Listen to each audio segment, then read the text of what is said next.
8.6 billion deadly deal. Pak ಭಸ್ಮ ಮಾಡಲು ಬಂತು ಏರ್ ಲೋರಾ. 1999ರ ಇಸ್ರೇಲ್ ಸೀಕ್ರೆಟ್ ಬಯಲು. ಶತ್ರುಗಳ ಎದೆಯಲ್ಲಿ ನಡುಕ. ಶುರುವಾಯಿತು ಆಪರೇಷನ್ ಸಿಂಧೂರ್ 2.0.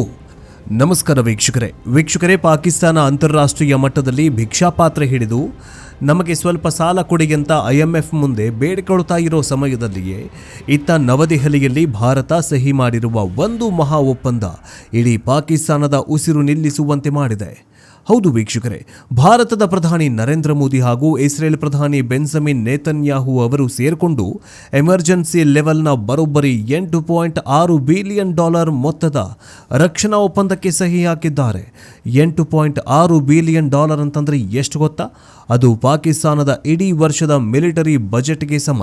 ಪಾಕಿಸ್ತಾನ ತನ್ನ ಇಡೀ ಸೈನ್ಯಕ್ಕೆ ಒಂದು ವರ್ಷ ಖರ್ಚು ಮಾಡುವ ಹಣವನ್ನು ಭಾರತ ಕೇವಲ ಇಸ್ರೇಲ್ನ ಅತ್ಯಾಧುನಿಕ ಕ್ಷಿಪಣಿಗಳನ್ನು ಖರೀದಿ ಮಾಡುವುದಕ್ಕೆ ಸುರಿತಾಗಿದೆ.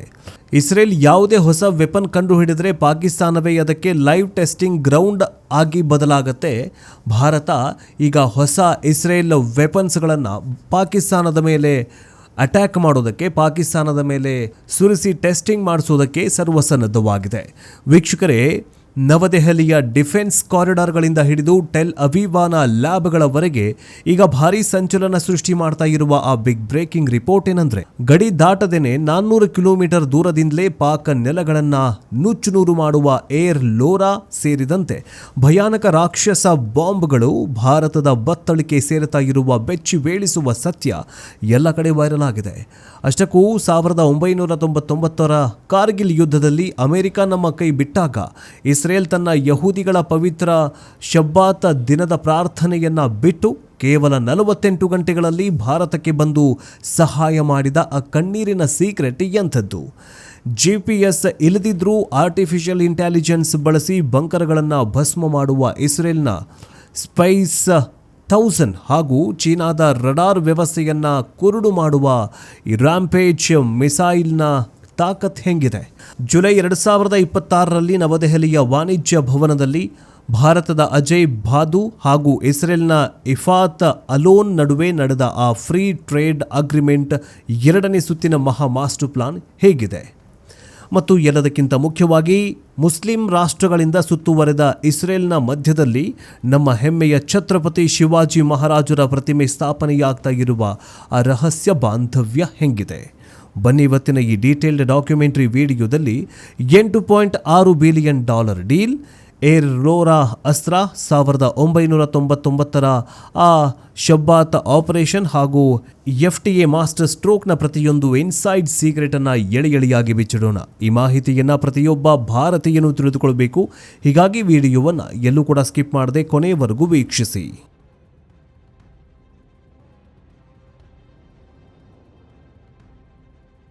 Deadly shopping list. ಪಾಕ್ ಕ್ಯಾಂಪ್ಗಳನ್ನು ಸರ್ವನಾಶ ಮಾಡುವ ಏರ್ ಲೋರಾ.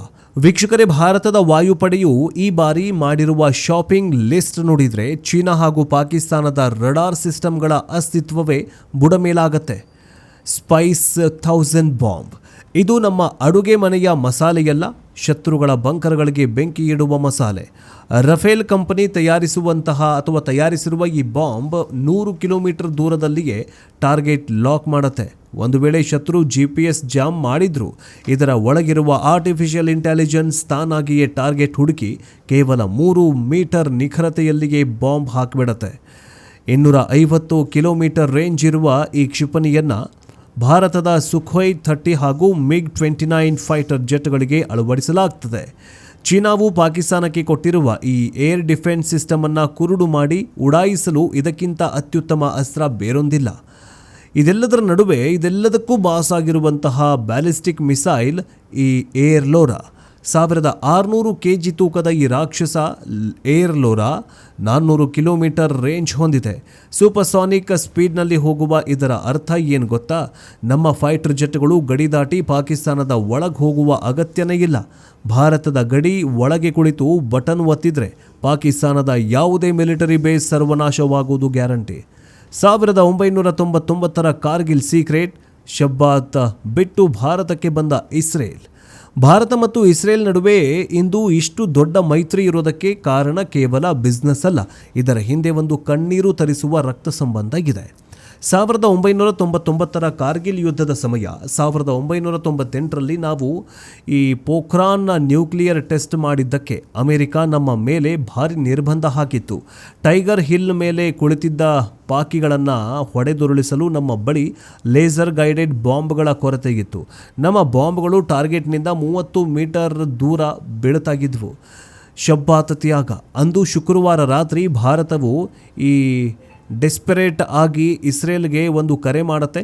ಆ ಸಮಯದಲ್ಲಿ ಇಸ್ರೇಲ್ನಲ್ಲಿ ಶಬ್ಬಾತ್ ಅರ್ಥಾತ್ ವಾರದ ವಿಶ್ರಾಂತಿ ಮತ್ತು ದೇವರ ಪ್ರಾರ್ಥನೆಯ ಸಮಯ ಎಲ್ಲಿ ಇಸ್ರೇಲ್ನಲ್ಲಿ. ಆ ಸಮಯದಲ್ಲಿ ಯಹೂದಿಗಳು ಯಾವ ಕೆಲಸವನ್ನು ಕೂಡ ಮಾಡೋದಿಲ್ಲ. ಆದರೆ ಭಾರತದ ಕರೆ ಬಂದ ನಂತರ ಇಸ್ರೇಲ್ ಅಧಿಕಾರಿಗಳು ತಮ್ಮ ದೇವರ ಪ್ರಾರ್ಥನೆ ಬಿಟ್ಟು ನಮ್ಮ ಸ್ನೇಹಿತನಿಗೆ ಕಷ್ಟ ಬಂದಿದೆ ಅಂತ 48 ಗಂಟೆಗಳಲ್ಲಿ ತಮ್ಮ ಇಂಜಿನಿಯರ್ಗಳನ್ನು ಸಾಮಗ್ರಿಗಳೊಂದಿಗೆ ಭಾರತಕ್ಕೆ ಕಳುಹಿಸಿಕೊಟ್ಟಿತ್ತು.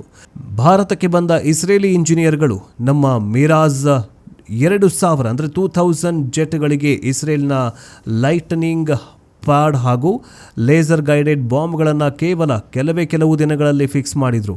ಇದರ ಪರಿಣಾಮ 30 ಮೀಟರ್ ಮಿಸ್ ಆಗ್ತಾಗಿದ್ದಂತಹ ಬಾಂಬ್ ಪಾಕಿಗಳ ತಲೆ ಮೇಲೆ 2 ಮೀಟರ್ ನಿಖರತೆಯಲ್ಲಿ ಬೀಳೋದಕ್ಕೆ ಶುರುವಾಯಿತು.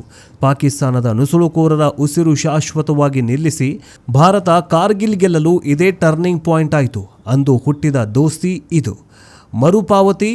ಜಗತ್ತು ವಿರೋಧಿಸಿದಾಗ ಇಸ್ರೇಲ್ ಜೊತೆ ನಿಂತ ಮೋದಿ. 1999ರಲ್ಲಿ ಇಸ್ರೇಲ್ ಮಾಡದಂತಹ ಈ ಉಪಕಾರವನ್ನು ಭಾರತ ಮರಿಲಿಲ್ಲ. 2023ರಲ್ಲಿ ಹಮಾಸ್ ದಾಳಿಯ ನಂತರ ಇಡೀ ಜಗತ್ತೇ ಇಸ್ರೇಲ್ ವಿರುದ್ಧ ತಿರುಗಿ ಬೀಳುತ್ತೆ.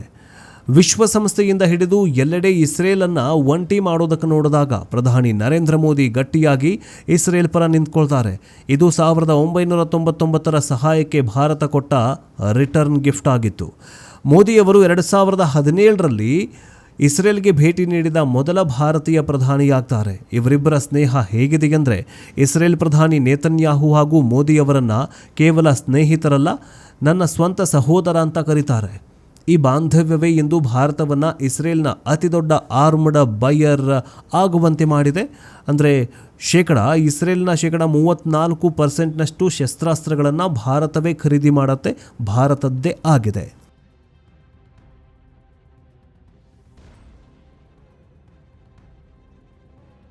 ಆಕಾಶ ಮುಟ್ಟಿದ ವ್ಯಾಪಾರ. ನವದೆಹಲಿಯಲ್ಲಿ FTA ಮಾಸ್ಟರ್ ಪ್ಲಾನ್. ಇಂಡಿಯಾ ಹಾಗೂ ಇಸ್ರೇಲ್ ದೋಸ್ತಿ ಕೇವಲ ಮಿಲಿಟರಿಗೆ ಮಾತ್ರ ಸೀಮಿತವಾಗಿಲ್ಲ. ಇದರ ಆರ್ಥಿಕ ವ್ಯೂಹ ಪಾಕಿಸ್ತಾನವನ್ನು ಸಂಪೂರ್ಣವಾಗಿ ಮುಖಭಂಗ ಮಾಡಿದೆ. ಜುಲೈ 20-23ರವರೆಗೆ ನವದೆಹಲಿಯ ವಾಣಿಜ್ಯ ಭವನದಲ್ಲಿ ಫ್ರೀ ಟ್ರೇಡ್ ಅಗ್ರಿಮೆಂಟ್ ಅಂದರೆ ಮುಕ್ತ ವ್ಯಾಪಾರ ಒಪ್ಪಂದ 2ನೇ ಸುತ್ತಿನ ಮಾತುಕತೆ ಯಶಸ್ವಿಯಾಗಿ ಮುಗಿದಿದೆ. ಭಾರತದ ಅಜಯ್ ಬಾಧು ಮತ್ತು ಇಸ್ರೇಲ್ನ ಇಫಾತ್ ಅಲೋನ್ 4 ದಿನ ಸತತ ಚರ್ಚೆ ನಡೆಸಿದ್ದಾರೆ. ಪ್ರಸ್ತುತ $3.93 ಬಿಲಿಯನ್ ಇರುವ ಇವರ ವ್ಯಾಪಾರ ಈ FTA ಸೈನ್ ಆದ ತಕ್ಷಣ ರಾಕೆಟ್ ವೇಗದಲ್ಲಿ ಏರಿಕೆಯಾಗಿದೆ. IT, ಅಗ್ರಿಕಲ್ಚರ್, ಸರ್ವಿಸಸ್ ಹೀಗೆ ಎಲ್ಲ ಕ್ಷೇತ್ರಗಳಲ್ಲೂ ಟ್ಯಾಕ್ಸ್ ಇಲ್ಲದೆ ವ್ಯಾಪಾರ ನಡೆಯಲಿದ್ದು ಇದು ಎರಡೂ ದೇಶಗಳ ಆರ್ಥಿಕತೆ ಜಗತ್ತನ್ನೇ ಬೆಚ್ಚಿ ಬೀಳಿಸಿದೆ. ಮುಸ್ಲಿಂ ರಾಷ್ಟ್ರಗಳ ನಡುವೆ ಛತ್ರಪತಿ ಶಿವಾಜಿ ಮಹಾರಾಜ್ ಘರ್ಜನೆ. ಈ ಎರಡೂ ದೇಶಗಳ ನಡುವೆ ಬೆಳೀತಾ ಇರುವ ಎಮೋಷನಲ್ ಕನೆಕ್ಷನ್ ಎಷ್ಟರ ಮಟ್ಟಿಗೆ ಇದೆ ಅನ್ನೋದಕ್ಕೆ ಇದು ಒಂದು ಅತ್ಯುತ್ತಮ ಉದಾಹರಣೆಯಾಗಿದೆ.